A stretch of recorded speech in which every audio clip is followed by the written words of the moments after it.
So, you've seen the title.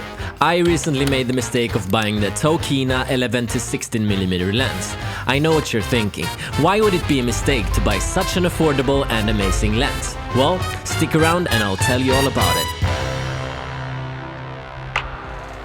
So, a while back I went on a short trip to Thailand and I was super eager to start filming with my new Sony FX30. I couldn't wait to get out of the cold and grey climate of Sweden and venture into the lush jungles of Thailand. When it came to what lens I wanted to bring, I only had the Sigma 18 to 35 lens at the time. So I looked around for a complementary wide-angle lens. And after looking around a bit on the internet, I ended up buying the Tokina 11 to 16mm. I chose this lens mainly because of the affordability and amazing footage I'd seen captured with it online. But as I came to learn, that was a bit of a mistake. But let's start with the pros.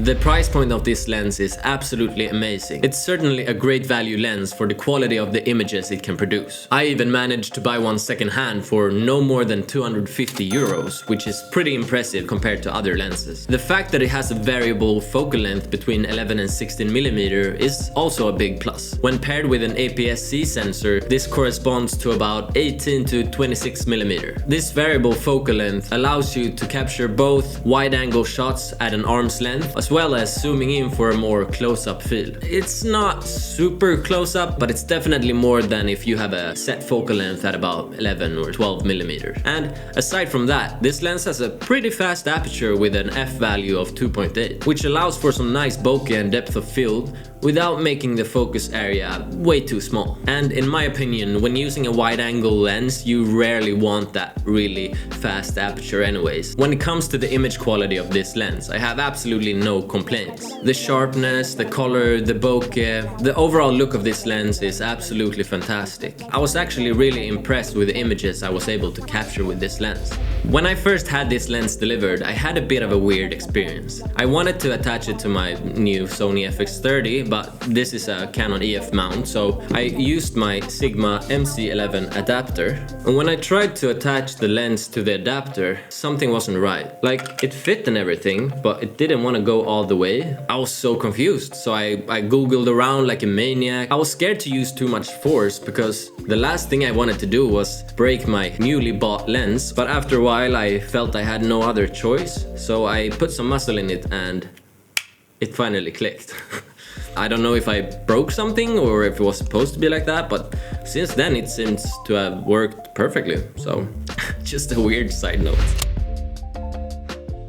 Anyways, the biggest problem I had with this lens, and the reason I consider it a mistake buying it in the first place, is the lack of continuous autofocus. Bringing this lens to another country with the intention of not only filming cinematic B-roll but also vlogging, this became extremely difficult. Luckily, the Sony FX30 has a flip screen, but still, setting them focus manually every time I wanted to film myself was a real hassle. Yeah, I definitely realized I need something else. Even if I managed to manually set the focus pretty well, I really wish I'd spent the extra buck getting a lens with proper, quick and silent continuous autofocus. I know, I should have been aware of this before I bought it, and I don't know how I missed it, but here I am.